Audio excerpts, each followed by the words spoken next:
Greg Cangialosi here at the Inbound Marketing Summit with my third guest, the one, the only, CC Chapman. How are you, my friend? I'm doing awesome, man. It's good to see you again. It's good to have you on back on my home court. I'm telling you, man. I was just saying, all these people that Penn and Garfield, all these guys have wanted on the show, but we do it usually, out of Baltimore. Right. Now, as you see, we have the new rig here that we can take. I like it. High quality production value, take it on the road. We're hitting here at Inbound Marketing Summit. We're hitting Blog World next week. You'll be there. I'll be there. We're hitting Marketing Profs in Chicago, Nice. and then we're doing the social media business forum in Durham, which we're flying right from Chicago to that. And we're taking the camera, we're getting a lot of content, we're researching Blue Sky Factory TV. It's like to have it back. Yeah, I'm psyched to be on it. This is awesome.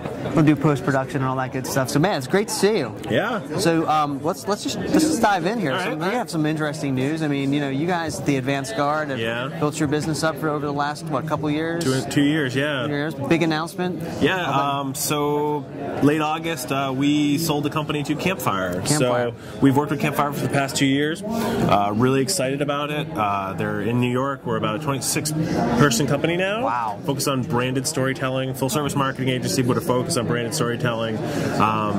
Working with everybody from HBO True Blood to Shark Week. And Verizon Fios and lots of other things. What are you guys doing for True Blood? I love that show. We just won 4 Mix Awards. No way. Yeah, 2 golds, 1 silver, and 1 bronze. Yeah. Congratulations, man. Yeah, so multi-agency project. Right. It was all the initial viral spread for before season 1. Okay. So sending blood in the mail and letters and videos and stuff. But no, it's really exciting. So we do a lot of that type of stuff, and I'm excited about it. It wasn't like we ever planned to sell the Advanced Guard, but we knew the team at Campfire. We respected them. We worked with them, and now I'm part of it. Now it sounds like you have now you have a platform to kind of do bigger things. Yeah. So when we were a small 3-person company, now we've got a bigger. I've got a great design team and a great account team and biz dev, and everybody is working together, and it's very there's some cool stuff brewing. And now is Campfire, you said, is in New York? New York, yeah, and Tribeca. You guys are kind of the Boston office, or don't forget, I'm the only one in Boston. Oh, that's right, I forgot. So I'm staying in Boston, and everybody else is in White Street in New York, and I stay here, work here, and I get to do a lot of evangelism too, going around to events, talking about Campfire, letting people know who we are, what we do, and so I'm excited. I'm personally very excited about it. It was a pretty neat professional accomplishment too, to build a company and then sell a company. It felt pretty cool. A lot of hard work. Well, I'm proud of you, man. Thanks, man. Big congrats to the folks at Campfire as well for getting such an awesome asset, you guys.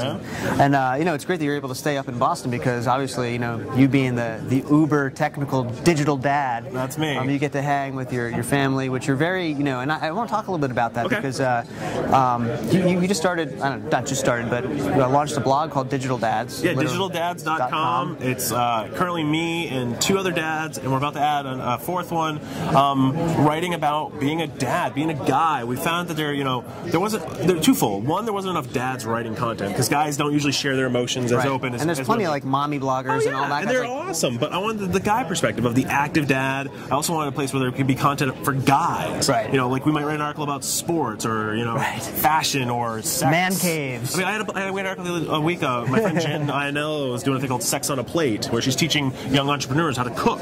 Wow. For to get some love, and I wrote about that on my site. So that's it's all good. And but yeah, it's really exciting. And I believe that a good dad's an active dad, and I just always have been. So you really have, and it's fun to have that. And one of the things that I always found interesting about kind of like your approach on the digital landscape, especially with your family, is you're like one of those dads that's like, hey man, I'm gonna put it all out there. You have your daughter making videos. Yeah, Emily explains it.com. I mean, you got you're very much very transparent in the sense that the typical, like, a lot of people are very concerned about having photos and videos of their kids online and whatnot. You kind of like are the polar opposite of that. And I am concerned about it. I mean, I make sure Emily has her rules. Like she does this video podcast. She has the rules. She can't say her friend's last name. She can't say the school she goes. Basic things. And she's figuring. And I'm teaching her why that's bad. At first she's like, why does that matter? And right. I'm teaching her about it, and it's kind of, I think, by living that transparent life. I mean, honestly, I'm teaching them every day. Listen, this is what the bad things are. It could happen. It could not happen, and they seem to get it. It's basically awesome. Don't talk to strangers.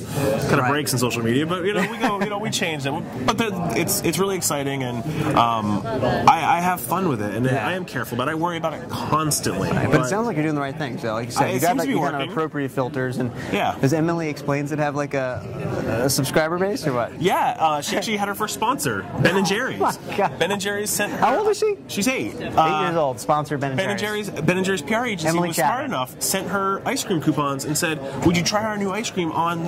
And I said, "As long as I can film it, not edit it, and if she hates it, I'm putting it up." And they said, "Go for it." And they actually sent coupons that she could give out to her fans, anybody who commented, and it was awesome. I was so excited about it, and I think it's the future. I think kids are going to be creating more media. I think they are. Totally they are. I mean, my son just found GarageBand the other day and started playing with music. I'm like, all right, let's see what happens there. Get those creative juices going. It's exciting. It's an exciting time. Our kids are going to have more gadgets to play with than we ever did. I'm really excited too because I've got a 9-month-old at home. I know. And her little personality starting to pop out now, and she's just at the point where she's walking. But I thought about that. I was thinking about that a lot lately. Like she's going to she's going to have a computer.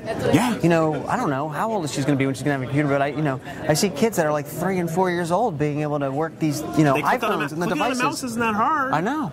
I give my kids my iPhone all the time and just say, go play with it. And they know the games. They're going to figure this out. They're going to play with it. Even their toys they buy are more high-tech than ours ever were. It's I know. Great. No, it's really insane. And you think about the way they're going to live up, the way they're going to grow up compared to the way we grew up, and that adoption of technology, and they're going to see these videos and they're going to laugh and be like, look at Dad. It's just. Well, that's what I'm worried about. Where I realized the other day, I said, wait, I'm writing content about my kids. They're going to be able to read that anytime now. I mean, Dylan's getting to my son's 10, and he's starting. Like when Emily, it was funny because all of a sudden I realized, I was using Tube Mogul to push Emily's videos everywhere. Oh, yeah. And all of a sudden I realized, wait a minute, Emily, let me show you something. And I brought up YouTube because the kids are always going out to YouTube and looking at videos. And I pulled up Emily's page on YouTube, and you should have seen their faces. They were like, Emily goes, I have a YouTube page? I'm like, yeah, of course you do. Like, to me, it was like, yeah, no big deal. Right. And she was floored because she knew what her doing her video podcast didn't matter. The fact that it was on YouTube, she was